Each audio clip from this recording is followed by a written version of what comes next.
Shavuot Tov Rabotai, we're continuing with the Mishna Yomi Masechet Shabbat. We're up to Perek Chaf Mishnah Aleph.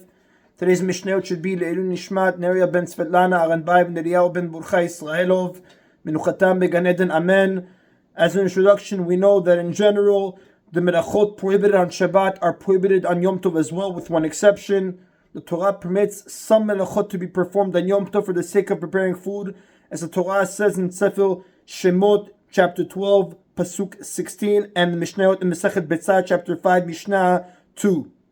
The following Mishnah records a dispute whether this exception is limited to activities directly involved in preparing food, such as slaughtering or cooking, or whether it extends even to activities that make food preparation possible, such as making a utensil in which to prepare food. The Mishnah discusses this in the context of hanging a strainer over a container, thereby making a temporary roof over it, an act normally forbidden as an act of building that we spoke about in chapter 17, Mishnah 7. The Mishnah speaks of a cloth strainer that is stretched over the top of a container and hangs into it. Wine containing sediments is poured into the strainer. The wine passes through and the sediments remain on top. Rabbi Eliezer says, Tolin et hamshameret biyom tov. We may hang a strainer over the mouth of a container on Yom Tov. Now, although doing so is rabbinically considered an act of building, it is permitted because even melachot performed to make food preparation possible are permitted on Yom Tov. And the commentaries explain that Rabbi Eliezer permits performing even a biblical melacha for the sake of making food preparation possible, but only when the activity could not have been done before Yom Tov. When it could have been performed before Yom Tov, he permits performing only a rabbinic melacha for the sake of making food preparation possible. Now, hanging a strainer over a container involves just a rabbinic prohibition of making a temporary tent. Therefore, even though the strainer could have been hung before Yom Tov, it is permitted to hang it on Yom Tov, as Tosfot explained on page 137b in Masechet Shabbat.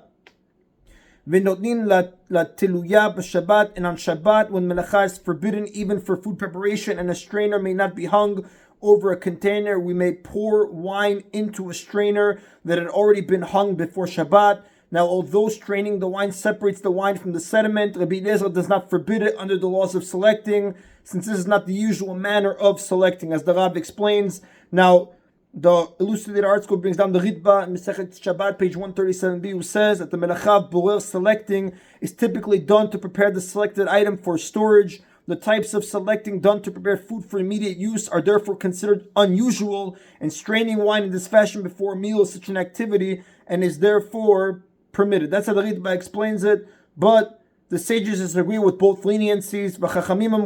But the sages say, En tolin et hamshameret biyom tov. We may not hang a strainer over a container even on Yom Tov. Only melachot directly involved in preparing food are permitted on Yom Tov, not melachot related to making food preparation possible.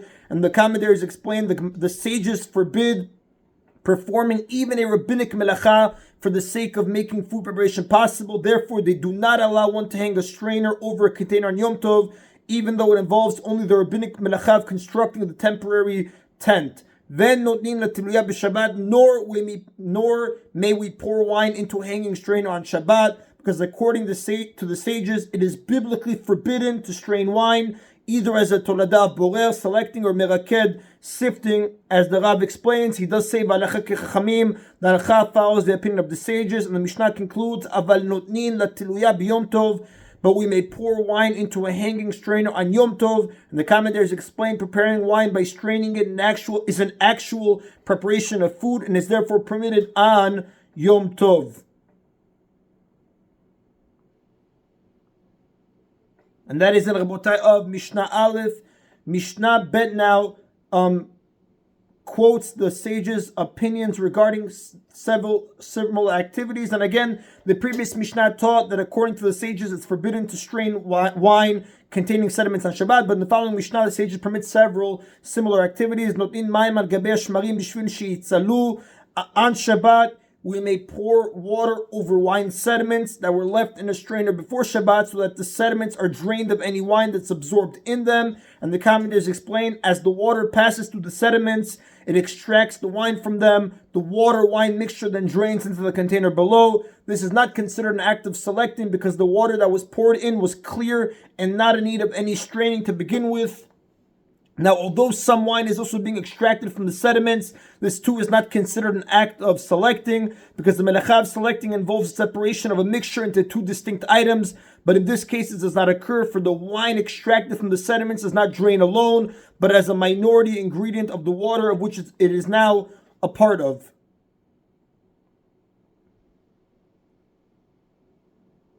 ומסננים את היין בסודרים ובכפיפה מצרית, and we may filter drinkable wine through cloths and through a basket made from palm twigs to eliminate the undesired whitish particles that collect in the twine.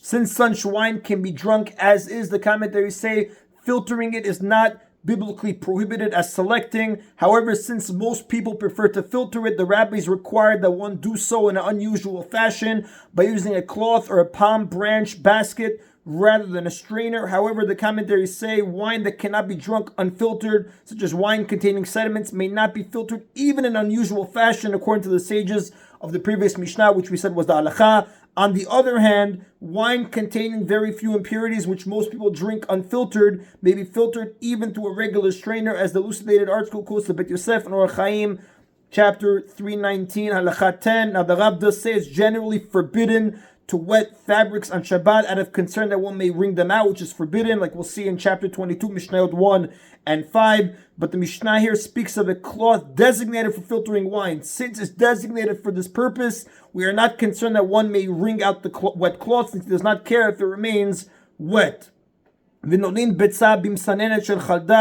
And we may crack a raw egg into a mustard strainer in order to improve the appearance of the mustard seeds that are in the container below. And the commentators explain it was customary to add egg yolk to mustard seeds and to similar dark-colored foods in order to brighten them. Now, although the thinner yolk drains through the strainer and drips into the mustard below, while the thicker egg white remains above, cracking the egg into the strainer is not forbidden on account of selecting, because again the commentators explain selecting involves separating food from waste matter, but separating one food from another is generally forbidden only because the food the person chooses to eat is considered food, while the food he chooses not to eat is considered waste. But in the Mishnah's case, the person is not separating the yolk from the egg white because he wishes to eat the yolk, but the reason he's separating is because he wishes to use the yolk as a coloring.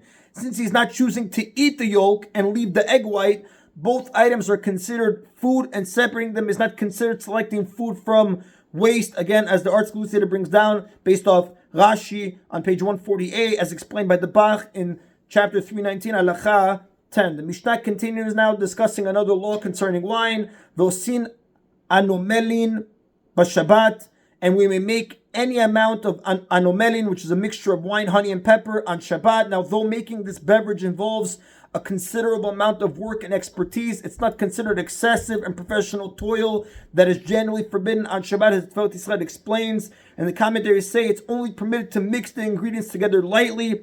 It is forbidden to stir the mixture excessively and to strain it, for that's considered excessive professional toil, which is forbidden on Shabbat, as the Mishnah Berurah says in chapter 321, Sifkat and 69. Like we said, it's only permitted to mix the ingredients together lightly. Rabbi Yehuda Omer, but Rabbi Yehuda says there is excessive toil in making large amounts of anomelin b'Shabbat, because therefore on Shabbat one may only make it in a cup, one cupful at a time. Yom Tov be'lagin, on Yom Tov, when restrictions involving food preparation are more lenient, one may even make it in a bottle, one bottleful at a time. Uba Moed bechavit, and on Chol Moed, when one may toil more than on Yom Tov itself, one may even make it in a barrel, one barrelful at a time. Rabbi Tzadok says the amount one may make is not dependent on whether it's Shabbat, Yom Tov, or Chol Moed. Hakol lefi ha'ochin, rather it all depends on the number of guests one has. Even on Shabbat, one may make as much as is necessary to satisfy the needs of its guests, even more than a barrelful. And even on Chol Moed, Rabbi Tzadok says one may not make more anomelin than necessary, even if it's less than a barrel full. And the Rav says, V'alacha ki Tanakama, the halacha follows the Tanakama, the first opinion, Shosin yanomelin b'Shabbat kifi ma she'en rotzim, that we make it as much as we want. Like the Tanakama said, Vosin anomelin b'Shabbat, we can make any amount, Kifishe mashen rotzin, according to how much they want, with no restrictions on it, since it's not considered excessive or professional toil that is generally forbidden on Shabbat, therefore it would be allowed. That is enough. What I have today's Mishna Yomi. Everybody should have a Shavua Tov. Baruch Adonai Leolam. Amen v'amen.